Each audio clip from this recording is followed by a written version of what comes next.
Well, we have interviewed, fortunately, apartment investors who tell stories about how they found off-market deals. And we'll include, I have the episodes, I'm going to mention them real quick. There's 1, 2, 3, 4, 5, 6 of them. But we'll also include these 6 episodes in the show notes. And we got it. Grant's got it for it. Perfect. Yeah, Theo was reaching for his computer right there. Yeah, we got a team member who's going to do that. So we've got Grant, our team member will include it in the show notes when the episode goes live, so you'll see it. And if you're watching right now via Facebook Live, then he'll include it in the link below. The episodes really quickly are 180, and it's titled A Brilliant Way to Find Off-Market Commercial Real Estate Deals You've Never Heard of Before. I wish I could just tell you what it is, but I totally forgot what that one way is. So you'll have to listen to that episode. Episode 345, Your Guide to Direct Mail, Cold Calling, and Multifamily Purchasing with investor John Cohen.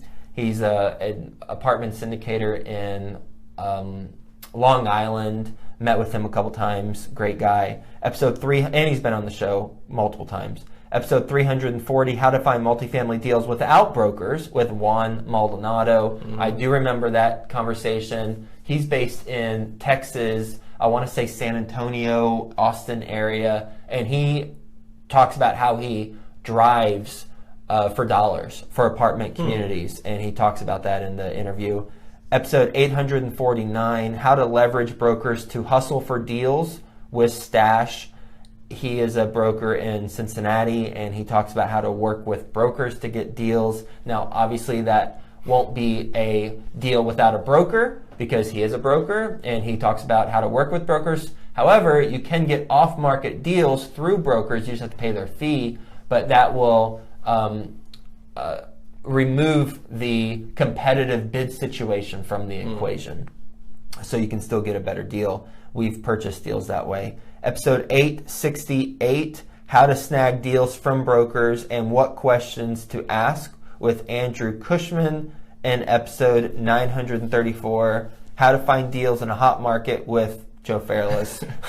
So I do remember how to do that one, and that is where I discuss how we purchased 2 apartment communities, one on market, one off market, and combined the operations, and we're able to pay a market price for one because we're getting a below market price for the other, and overall it was a really good deal. And we're doing something similar right now.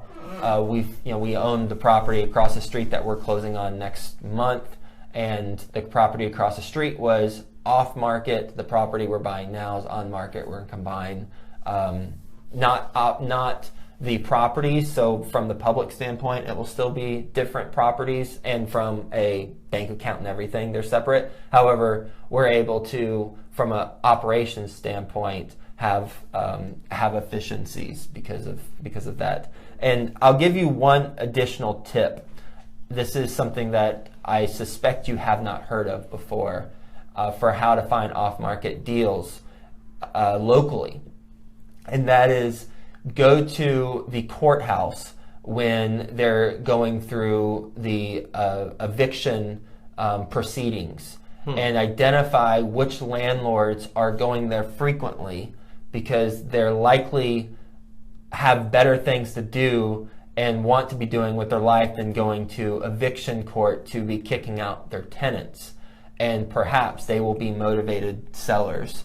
So if you are living locally, and in this case, David, you mentioned investing in Florida, or why people don't. Well, if you want to invest in Florida where you're at and try and get some off-market deals, then do that research.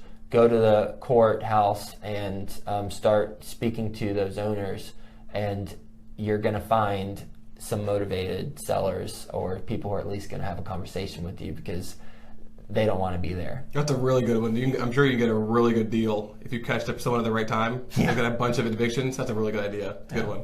Yeah.